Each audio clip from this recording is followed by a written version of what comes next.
Welcome, listeners, to the Bleep Midlife Bulimia with host Lorianne. In this episode, I'm really pleased to have Ullis Karlsson back. We're going to be speaking to further information that we weren't able to previously. And Ullis is an author and a soul coach about mind and body. Thank you so much for joining me again today. Thank you, Lorianne, for having me. Every time I see you, we have so many nice talks. So I sure hope today is not an exception. Definitely won't be. You're just wonderful. I find you fascinating, your ideas, and not only that, but the message that you give out is really important to people. So bringing you back was because the last episode that we had, we couldn't get into certain things that we wanted to talk about. And so I know that we were talking about forgiveness. So please speak to that at this time. Thank you. Yeah, after our last talk, you and I, after the recording, we continued to talk. As you say, it's so pleasant. And then we started to talk about forgiveness. And I said to you, it's such a huge and big and very important topic relating to being ill or sick in bulimia or eating disorders or mental illness or whatever. So we just decided to come back on for another episode. And today, as you said, we're going to talk about forgiveness. And for me, that is the most important piece of the puzzle in healing when it comes to all of these eating disorders or mental illnesses or depression or whatever. You can apply forgiveness to each and one of them. But forgiveness is in itself such a big topic because many of us are very not used to forgive, not others, but most certainly not ourselves. And when we forgive, it tends to be easier to forgive others for what others might have done to us or have wronged us. And it seems so much harder to forgive yourself because for me, when you forgive yourself, it is about accepting and embracing all the things about yourself that you have sort of hidden or run away from, or things that you have suppressed, maybe aspects of yourself that you don't like and you don't want others to see. So the forgiveness part is sort of to let yourself be free. I mean, you can do so much of the healing, but if you haven't forgiven yourself, then you're still sort of captive in this energy of being sick. Because forgiveness for me is unconditional. It's totally unconditional, and if you listen to the word forgiveness, it's for, so it's something you do for somebody, and also the word give, something you give to somebody. And who do you do it for? And who do you give this gift to, this gift of forgiveness? And as we said, it's easier to give forgiveness to others than to yourself. So there's something that I have to give myself. I have to give myself a lot of compassion, a lot of love, a lot of acceptance, and stop running from whatever it is that you have suppressed. So forgiveness is a big part, I think. What do you think, Lorianne? I totally agree with that, because even if you try and run from forgiveness, it comes with you unless you've forgiven yourself. That's one thing that people say, well, I'm moving to a new place to make a new start. But if you haven't forgiven yourself, that still comes with you. And Exactly. And I also, sorry. I was just going to say, and I also have to say, though, is that some people are hard to forgive. Like, I went through a really tough time, and I still am trying to work on their forgiveness. But I can't beat myself up in a hard time doing that. I still have to love myself and not feel bad about that person hurt me very deeply. I have to still go through it. And I know it's been a while, but You know, it's still happening today. So that's the other thing, that when you forgive yourself, that's awesome. Forgive yourself. But if you have a hard time forgiving someone else, don't beat yourself up for that either.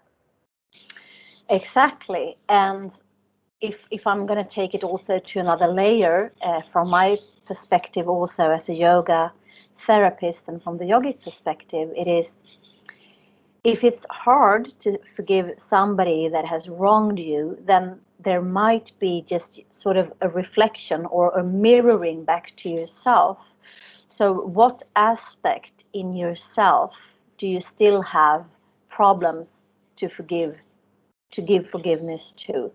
Because if you are fully forgiven, if you have forgiven yourself fully, then you wouldn't be triggered by somebody else out there. Do you know what I'm saying? Yeah, the thing is, the only way that I could possibly fully forgive is if I went out and stood up to the person and told them to stay out of my life. Yeah, and maybe that's what you have to do. Maybe that's like one of the final steps that you have to do in your healing process. Because when you have forgiven yourself, when you have transformed and transmuted all the feelings that you have suppressed, because bulimia and eating disorders is merely symptoms of a deeper root cause, right? Like you don't like yourself, or you don't think that you're good enough, or you try to control your life and control your appearance by your looks, right? So it's only like a symptom. And what is the root cause of this? What is the deep root cause? Because we as human beings, as divine beings, what is common for us is that we want to be loved, we want to be acknowledged, and we want to be seen, right? So this kind of eating disorder is one way to be seen or to be acknowledged for something, right? But this is not who you are at the core level. This is just symptoms of a deeper root cause. And for me, that root cause always stems back to some kind of fear. Because basically, there's only two origins of feelings, and it's love and it's fear. And then we have all the other emotions that ranges in the whole spectrum between love and fear. But so if there's something about yourself that you still are afraid of showing, that you are afraid that you won't be included, or that you're afraid that you still are not good enough, so there's still one aspect of yourself that you haven't forgiven, that you haven't embraced and accepted. That means this point of view is with you whoever you with. And if you see something in the outer realm and that somebody's triggering you, and you cannot forgive this person, then you have to take it back to yourself and to be radically honest about it. What is it in me that I need still to heal and to forgive? Well, because I really never fought back, and I felt that that was a weakness in me, not to speak up and be strong enough to do that at the time. And it's maintained itself in my mind that I basically, it's a horrible word, but I kind of buried the person, but yet the person still arrives in my life in this little like tokens here and there. And I still haven't said anything, and I don't want to, because there's other people I'm protecting by not saying anything, if that makes any sense. So It I'm makes holding that sense. in. Yeah. And if we take it one step further, what I'm hearing, and from in my own personal journey and my own personal and professional experience, it comes back to boundaries, right? And not having healthy boundaries of who I am and who I am at a soul level, at a core level, or what are my needs. So people with eating disorders, we also have, it's on so many multiple and multidimensional perspectives, because it means also that we don't have any healthy boundaries around ourselves. We are like people pleasers, many of us. We are people who are like the good girl or the good boy. We want to, high achievers are mostly, good girls or boys that also have eating disorders. So if my boundaries about myself are lucid or fluid or very vague, then I'm not protecting myself the way I should. And that means that I am allowing other people to treat me bad. This is just very, very unconscious behavior that I am allowing it. And again, it comes back to this fear-based perspective, and that I also need to embrace it and to forgive that I used to have really bad boundaries, and I didn't have the courage to say no or to stand up for myself because I couldn't forgive myself. Now, See what I'm saying?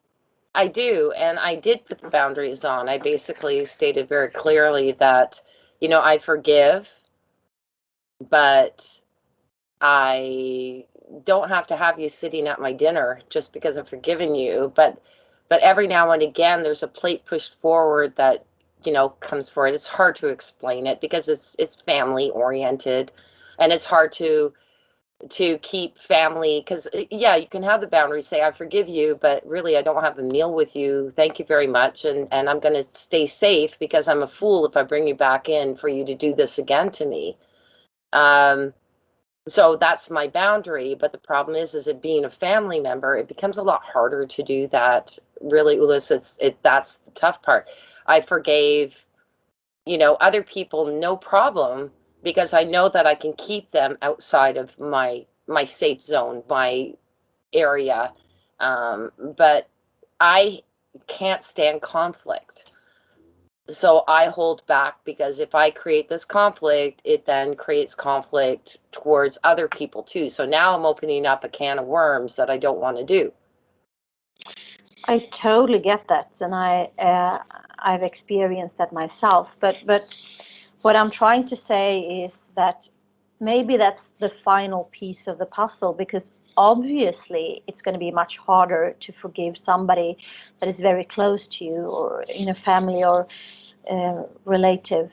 And also that's why that person is there to mirror you or to reflect or to trigger you, because every time that we are triggered, it means that is still some aspect of me that is not fully healed, some aspects of me that I haven't forgiven or embraced or transformed.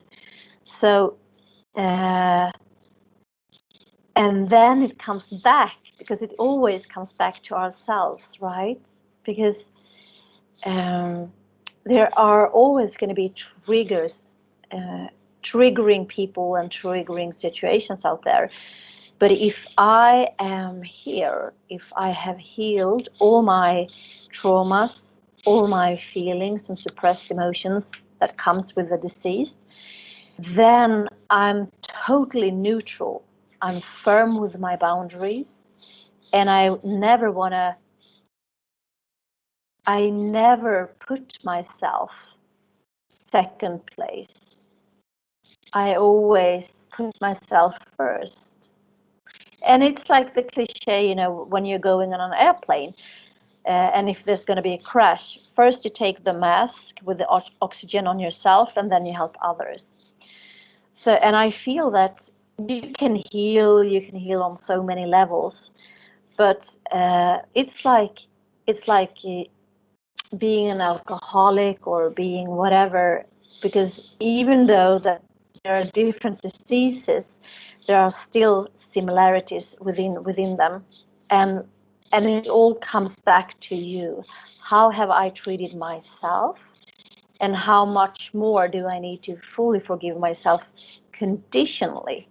Unconditionally, not conditionally, because this is what we used to do it in an unconditioned way. And you said it right before when you talked about your relative. Yeah. And that's a hard thing too, because when it is a relative that you loved unconditionally, it becomes a lot harder to do that forgiveness. And then it's conditioned. Yes. You know what I'm saying? Forgiveness is It's a a tough tough one. Yeah, it is a tough one. And it's not, for me also, this old cliche, it's not about forgiving, it's not maybe that the person that is the trigger or that has wronged you deserves to be forgiven, but it's, I deserve the peace. I deserve to be whole and complete, to heal. I deserve to be free, so I let him go, or her. And it Yeah. all comes back to me again. Another round of healing, another round of introspection, another round of facing all these emotions when it comes to boundaries and being fear. What am I being afraid of? What's going to happen if I have firm boundaries? Maybe this person will not love me, or maybe this person will, leave me, or whatever.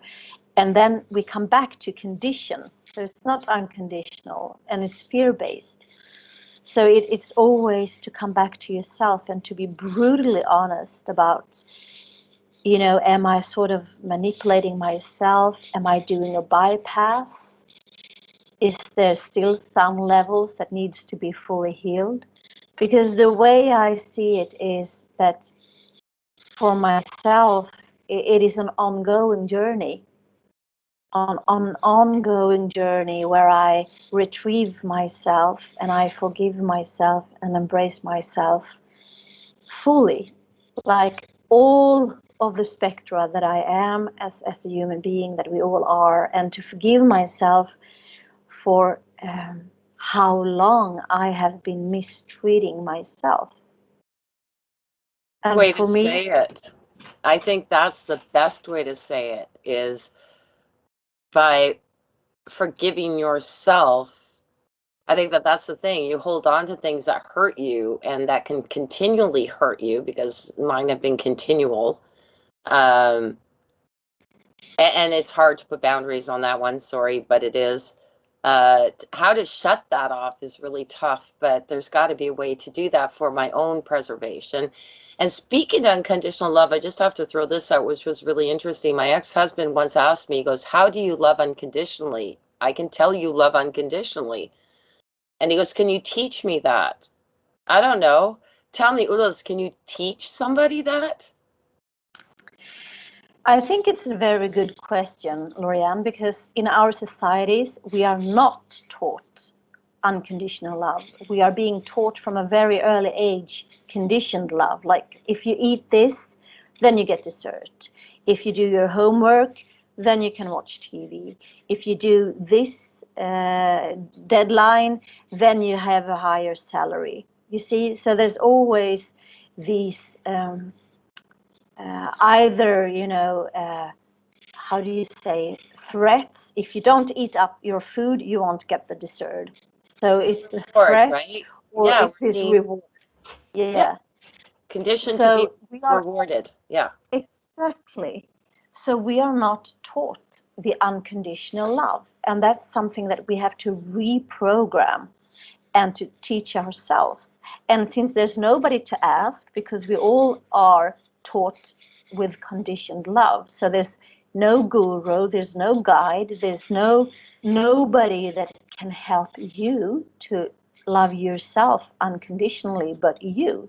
You are the guru, you are the teacher, you are both the parent that you never had to ask, that you could ask, and you are like the baby and the teenager. You are it all, and that means also to forgive and to include and to take baby steps. Like like if I find myself in a situation where I have been weak on my boundaries, for instance, since we've been talking about that. So instead of, in my mind to repeat that, oh, damn, I didn't do that good, or shit, I lost it, oh no, I failed again, or whatever of these, endless thoughts that is like an old record player just going around and around. So when you find yourself in these negative thoughts about yourself, when you find yourself criticizing yourself, when you find yourself keeping yourself or suppressing yourself or minimizing yourself, just take a deep, deep breath. Inhale through the nose and exhale through the mouth with a sound, maybe like, and then you can slowly retrieve yourself back into to find the compassion that, okay, I lost it there for a second, but I'm here. So you have to be both the loving parent that maybe you never had, and you have to be the teacher, and you have to be everything for yourself. I And do have to say baby, I have loving parents, but for some reason, I never thought my children could love me as a mother. It was weird. I know they did, but there was this, and of course, I was going through bulimia at the time, and that was a horrifying feeling that I thought I'm not good enough as a mother. I probably doing things that they don't love me as much as they love their dad. And it was all that while I was bringing up my children and thinking I'm not worthy to be a mother. And yet looking back, I'm going, oh my goodness, did you see what you did as a mother? Like, do you remember what you did at the time? I, it was horrible. I just felt that way. yeah, I know. And it's horrible, as you say. And that's also one thing that we have to feel, to acknowledge, to embrace, and to forgive, because that's where the healing takes part. Very tough one though. I think that there's certain things that say out there, I may forgive you, but and of course they say, I mean it's a little bit biblical, but hate the sin, love the sinner. But there's certain sins that are a little bit more difficult to forgive simply because it's been an attack on you. Exactly. And then it comes back to, and I know this might be hard to take in because we allowed it. We allowed the attack because we didn't have firm and healthy boundaries within ourselves, because we didn't love ourselves fully. We didn't accept ourselves. We didn't stand up for ourselves because yes, you're right. I saw the red flags and I didn't pay it. I just didn't want to believe them. And sometimes we end up trying to trust too much instead of realizing that listen to your gut. It's telling you something to, watch out for. Exactly. Uh, And also, I think I mentioned it in the other episode, and I'm going to mention it again because it's a good one, and it's a good thing to be reminded of, that eating disorders from the yogic perspective stems from a fear-based perspective, from scarcity, from fear-based, of not being loved, seen, acknowledged, or good enough. So eating disorders are merely symptoms of being afraid, fear of not being loved who I am, that I need to be in a certain way so I can earn or deserve love. And once I, in my personal journey, realized that it is stemmed from fear of not being good enough, fear of not being pretty enough, fear of not being included, of not being loved.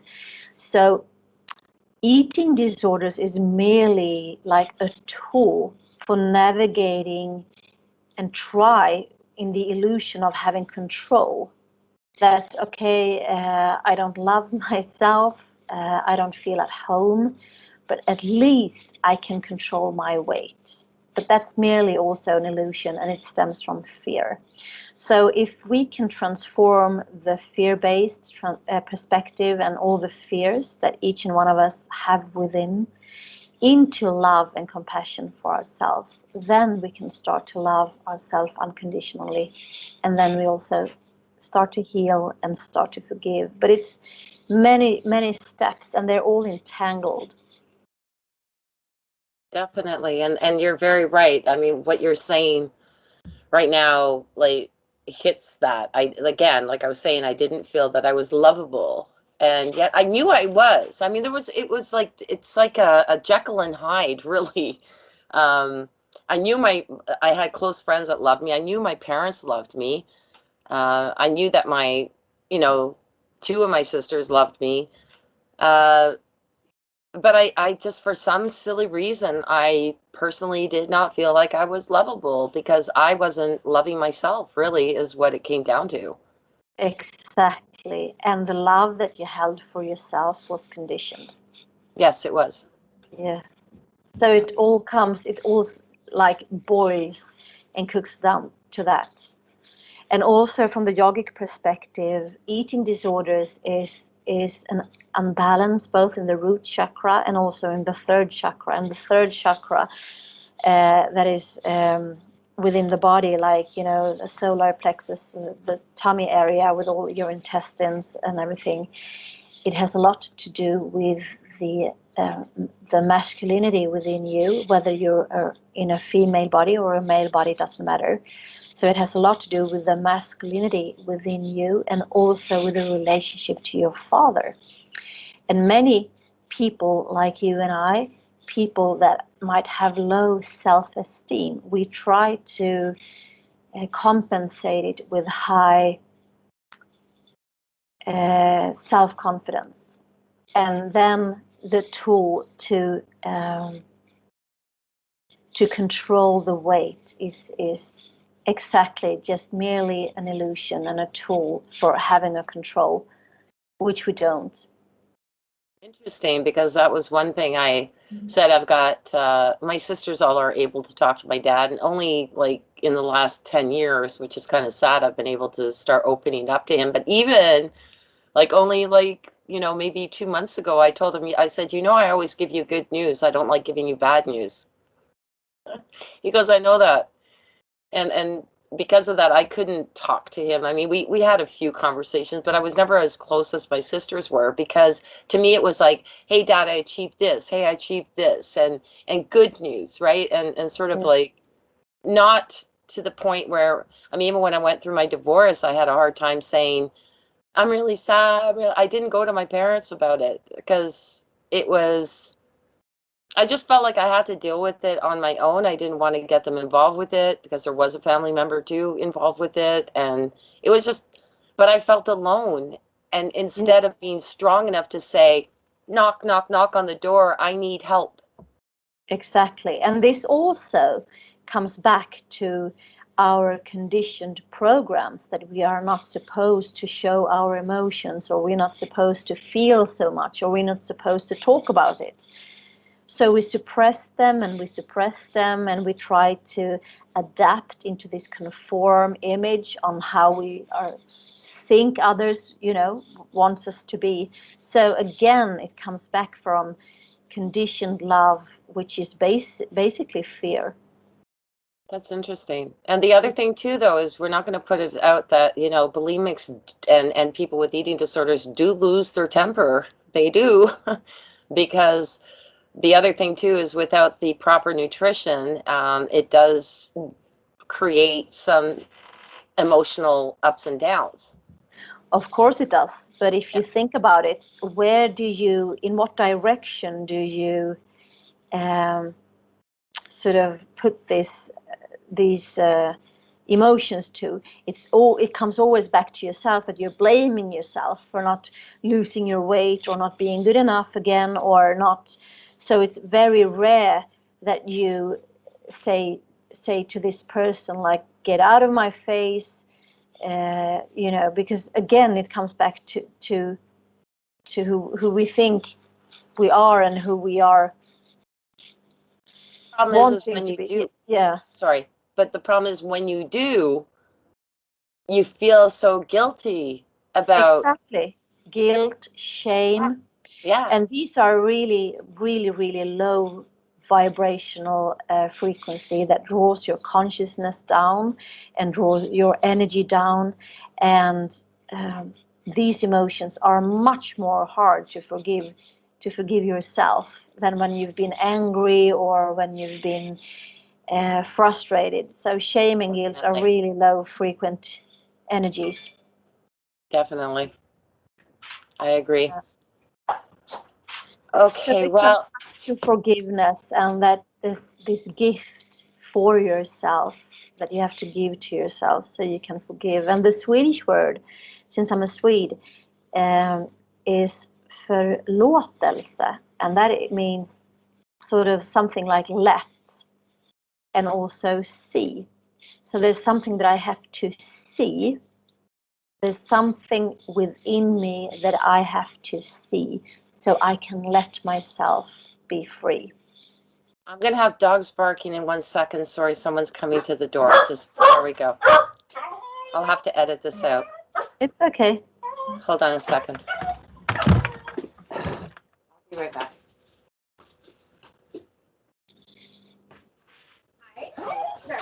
Okay, I have I'm on a podcast. I see you. Thank you. You like to talk, we can talk. If you have time, I would like to maybe have good for you. I think if you have, I have to go no time. If you have 5 minutes, we can talk. I can't right now. Sorry. I check already. August 31st. July 31st? No, August 31st. Yes, I am. No problem. I'll be out. Thank you.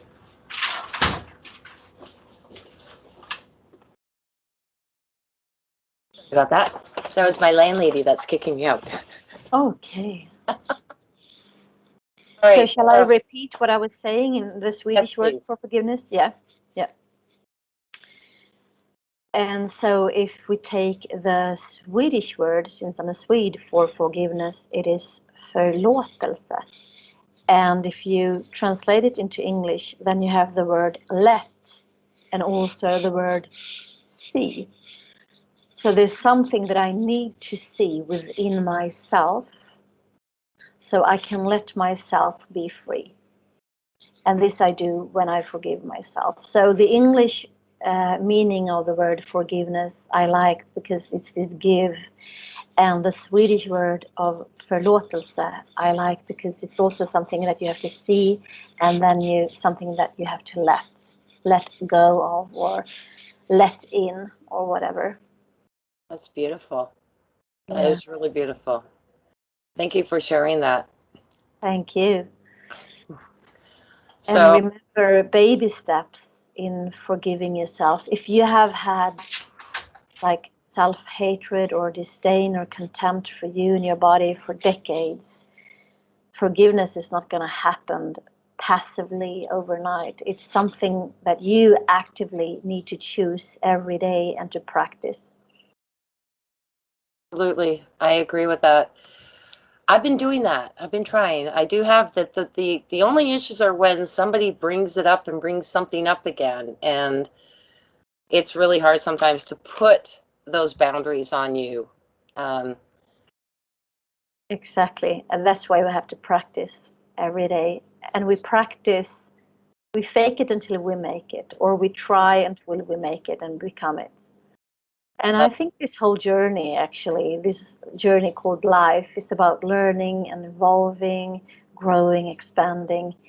And it takes a lot of courage just to be alive and to have the curiosity and the willness to come closer to yourself and to forgive, because you can never be closer to anybody else, or you can never be, nobody can rescue you. You are the rescuer. You are the white knight that comes and save you.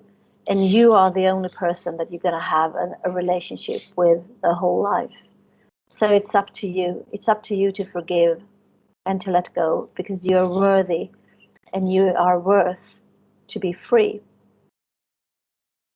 I love that because it seems to be a theme this week in our podcast about the white knight. And you're absolutely right, because a lot of, they say the Disney syndrome, where you're waiting for your white knight to ride in and take you away. And I have realized that I am my own white knight. I am the one who was born with me. I am going to be the one who dies with me. And I am the one that's going to be there through everything. Just me. And I know there's other people who are involved in my life, but ultimately, I'm the one who was born with me and I will die with me. And I have to make sure that every day I look in the mirror, that I sit there and go, I really enjoy waking up with you this morning, Lorianne. Exactly. And I Right? just want exactly. And in my first book, it's called 2:47 a.m. The Journey Home to My Heart.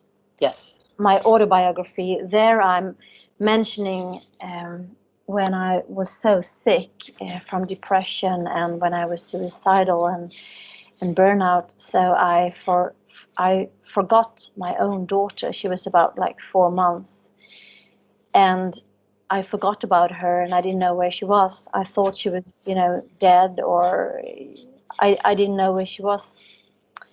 And that was a hard thing for myself to forgive me for, because I was judging and I was punishing myself for decades that I wasn't a good mother, and that but at the time I was so sick and so depressed, so I wasn't fully working. My cognitive abilities were really low. And so this episode is something really that it's been a struggle to me to forgive myself for that. Even then I did the very best that I could. So I think life throws us lots of opportunities to practice forgiveness. Absolutely. I said that to my daughter because I remember telling her, don't put these cards on, like, don't put anything on the dash of the car, because if I turn, it's going to slip out. And sure enough, she put some cards and they slipped out. And I yelled at her, and I can't stand it, but I did. And then she sat there staring at me for a couple of minutes, or a couple of seconds anyway, and then started bawling her eyes out. And I thought, why was I getting angry at that? But I still remember that moment. But I took something, all I had to do was stop the car and said, I told you that would happen. Get out, pick up the cards, get it back in the car. I didn't have to put her through so much trauma. And I remember those silly things, but yet you don't remember the times that you took them to swimming and you took them here and you took them there. Your mind is focused on that negative thing that you've done. And Exactly. you have to let go of that. And are you in agreement with part of forgiving yourself is remembering all the good that you've done? Of course, for sure. But as you say, the hard thing is to forgive the negative parts, and the healing won't be complete until you have done both. Absolutely. Mm. Topic. I'm sure that we can even talk some more about it, but I would love for the listeners out there to, if they have any questions, definitely get a hold of Ullis, and I know that your book has a lot of answers to it. I know that you work with the mind and body and with yoga and all of that, and you've got a special, like, you're not just yoga, you've got something beyond that. Thank you. Yes, I am. First of all, I've developed a yoga for empaths, yoga for people with a lot of pain in body, mind, or spirit, or the soul, because sometimes it can be soul that is aching, but it's only manifesting as in physical pain within the body. So, and then I also do karma clearings, because you, Lorianne, and I, and we are souls who deep down in a soul level chose these lifetimes and this experience for us to grow. But sometimes we have programs with us from previous lifetimes that no matter how conscious we are, or no matter how much I have forgiven myself, like patterns or situations seems to be repeating themselves, like I'm drawing in these negative people, or I never can find to have a job that suits me or my personality or whatever. So we can have programs from previous lifetimes that is enabling us or hindering us for, for evolving in this lifetime. So I also do karma clearings. And for me, when I did my own, that was like, wow, now I know why I chose this lifetime, so many hardship, because it was for my soul to grow. And it made sense, sort of like why it had been so hard. Ah, that's amazing. Yeah, it is. So for our listeners, if you can please let them know where they can get a hold of you. Thank you. Well, you can find me at my international website. It's up and running. It's not so updated, but it's there nevertheless. And it's www.ulliskarlsson.com. And that is ULLISKARLSSON.com. UllisKarlsson.com. And I'm also on Facebook and on LinkedIn. Well, thanks again for appearing again on my podcast, and I'm sure that we're going to have some more information to share with our listeners, because I just love it. Maybe next time we can talk more about that karma. I would love to hear more about the karma clearing.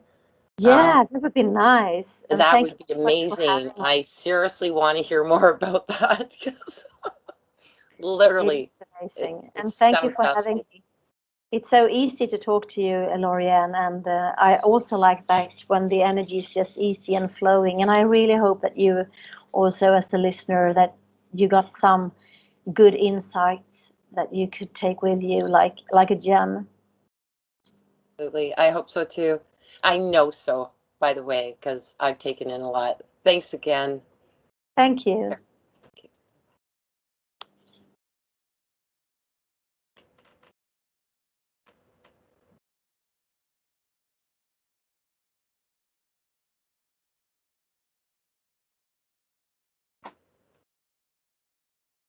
You disappeared.